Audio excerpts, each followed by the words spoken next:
Transformers, a franchise that, in my opinion, is currently on the decline. In terms of what, though? Popularity, quality, or reputation? In this video, I'd like to argue that it could possibly be all three. The first major failure of this franchise is quality. This is one that's very visible to many people. Michael Bay's Transformers films, these films, well, they're just known for being bad. And although I was introduced to the franchise through the original cartoon, the Michael Bay Transformers films also played a huge role in my in my childhood and introducing me to this franchise. And as much as I enjoyed watching some of these films, I want to make that clear. Just some, not all, some. These movies are dreadful. A few of them are enjoyable but bad, for example, Transformers 2007. Others are unenjoyable and bad, for example, Transformers The Last Night, which was released in 2017. What makes these movies bad are a variety of things. Characters, for one, are done very poorly in these films. Many characters are defined by cliches and or stereotypes, and along with that, none of the characters had any sort of character arcs. They were all static. One character got very close to having a character arc, that being Michaela Baines, but not only was the arc fairly basic, but it never happened, as she was replaced in the third movie, Transformers Dark of the Moon, which was released in 2011. And for those of you wondering what the arc involved, one key part of it was that it would involve her becoming less fearful of Megatron and the other Decepticons. Although I'm not sure if that's really much of a change, considering in the first film, Michael Bay, her name is clearly a play on the name Michael Bay. It clearly is Michaela Baines Michael Bay. But okay, back on script. Although I'm not sure if that's really much of a change, considering in the first film, Michaela drove Bumblebee around Mission City to kill Decepticons, which would be a task most people would turn down due to fear. So it's debatable as to whether or not that arc would have changed her character much, especially considering these are Transformers films, so probably wouldn't have. One thing these films do get right, though, is their CGI. Even till today, the graphics of Transformers 2007 still look very good, and they even look great when compared with the CGI of today's films. As for the designs, though, the CGI may be good, but many of the designs are substandard. All of the Transformers are extremely detailed for no apparent reason, and although for me personally, I think it's not that hard to keep track of the battles, I know for many people it is, and it's usually due to this, and also the next point, which is that many of the Transformers, specifically the Decepticons, tend to have very bland color schemes consisting primarily of gray and black, which also leads to battle scenes kind of being hard to read, well, being very hard to read for some people. But yeah. Another piece of media that suffers from the issue of quality in this franchise would be Transformers Robots in Disguise, which was a show that ran from 2015 to 2017. The show wasn't actually too bad. It was pretty average, but maybe too average, considering the show that it followed, it was a sequel to, was Transformers Prime, which ran from 2010 to 2013.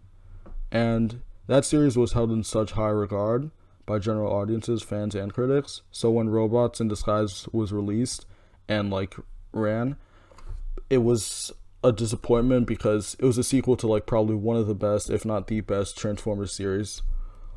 And some issues with the show were that it didn't really do anything special. It was pretty basic and average. And the show could be entertaining, but many times would suffer from bad characters, such as Sideswipe and Strongarm, who could be especially annoying, especially when they argued, which they did a lot, so that could be very annoying. Besides that, though, the show lacks major flaws that would make it anything worse than mediocre. Also, I might as well mention this while I'm at it. Spoilers for Transformers Robots in Disguise 2015 to 2017. And also, spoilers for Transformers Prime, which ran from 2010 to 2013. But on the plus side of things, Bumblebee speaks. I mean, that's pretty pog. That's epic. That's epic. On to the next point, though. Reputation. If you've ever watched a single Transformers Michael Bay film, probably should have said Michael Bay Transformers film. It's alright. Or if you've ever talked about any of the Michael Bay Transformers films, you'd probably guess that the reputation of these films is extremely negative. And you'd be correct. These movies get a bad rap, and rightfully so. They involve racist and sexist stereotypical characters. They constantly objectify women, and they're 2.5-hour ads. it really can't get much worse. And as mentioned previously, the movies are second rate. These movies are bad, dude. And we finally reached the final. Wow, we finally reached the final. I'm big brain today, dude. I'm popping. We've reached the final topic now, and the final topic is popularity. The popularity of this franchise is something that I personally think is on the decline. And although I know many people disagree, hear me out. It still has its fans all around the world, and it's still widely known, but many fans and also many non-fans have given up on the series, and to be fair, I can slightly understand why. Although I would recommend watching Transformers Prime, and playing Transformers War for Cybertron, which was released in 2010, and also playing Transformers Fall of Cybertron, which was released in 2012 and is a sequel to War for Cybertron. Due to many people initially learning about Transformers through the movies, it's hard for them to want to watch, play, or read any other Transformers-related media after that.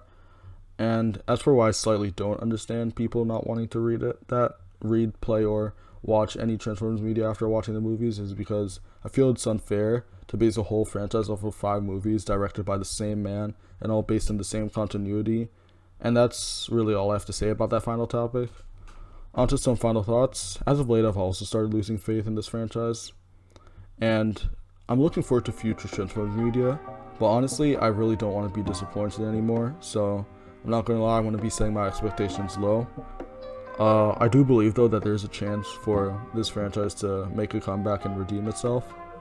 And if that happens, hopefully my passion in the series will be regained. But yeah, that's really all I have to say in this video. I appreciate you guys all watching, and peace out.